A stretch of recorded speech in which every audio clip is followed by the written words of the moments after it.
آیت بڑے عجیب انداز کی ہے، بڑے عجیب انداز کی ہے۔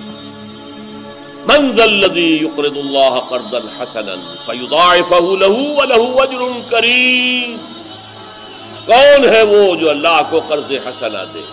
یہ دیکھیے انداز، یہ چیلنجنگ انداز ہے۔ جیسے غالب نے کہا کون ہوتا ہے حریف میں مرد افغن عشق، ہے مکرر لب ساقی پہ سلام میرے بعد، کون ہے وہ؟ تو اسی طریقے سے اللہ تعالیٰ کو محبت مجھے ان جوانوں سے ہے ستاروں پہ جو ڈالتے ہیں کمند، کون ہے وہ؟ ہے کون بھی کوئی باہمت؟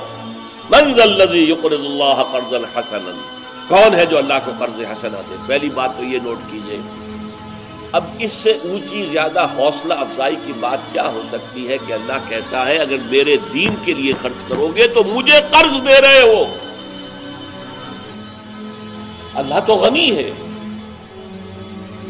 وَلِلَّهِ الْخَزَائِنُ السَّمَاوَاتِ وَالْأَرْضِ، آسمان اور زمین کے سارے خزانے اسی کے ہاتھ میں۔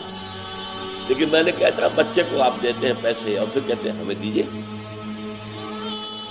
آپ کو دیا ہے دیتا اور کہتا ذرا مجھے دو، قرض دو، مجھے قرض دو، ہے ہمت؟ اس لیے کہ قرض دینے کا مطلب یہ ہے کہ وہ مال اب دنیا میں تو تمہارے کام نہیں آ سکتا نا، تو گیا آخرت کے بینک میں جمع ہو گیا، آخرت پر یقین ہوگا تب کرو گے نا، آخرت پر یقین ہی نہیں ہے تو معلوم ضائع ہو گیا جو کچھ دیا ہے، ہم خواہ کس لیے؟ آخرت میں یقین۔ من ذا الذی یقرض اللہ قرضا حسنا، ہے کوئی باہمت؟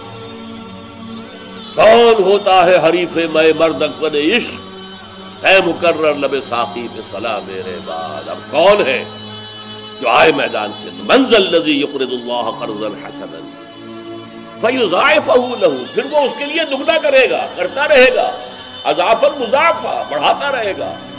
قرض حسنہ دنیا میں اسے کہتے ہیں کہ جس پر آپ کوئی سود نہ لے، کوئی اضافہ نہ لے۔ اللہ کو قرض حسنہ دو گے تو وہ 70 گنا 700 گنا بڑھتا چلا جائے گا۔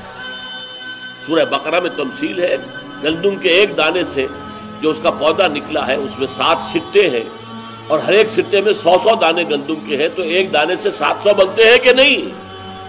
اللہ تعالیٰ کے ہاں تمہیں ایک ایک نیکی کا 700 گنا بلکہ اس سے بھی زیادہ، واللہ یضاعف لمن یشاء، یہ 700 تو مثال کے طور پر کہہ دیا ہے، اور اللہ دگنا کرے گا جس کے لیے چاہے گا۔ یہ قرض حسنہ وہ ہے کہ جس پہ وہ نفع ملے گا جس کا تم تصور نہیں کر سکتے، وَلَهُ أَجْرٌ كَرِيمٌ، ایک تو وہ مال جو کا تم بڑھا ہوا مل جائے گا تمہیں، اور پھر اجر کریم، اللہ کی طرف سے اضافی بدلہ ملے گا۔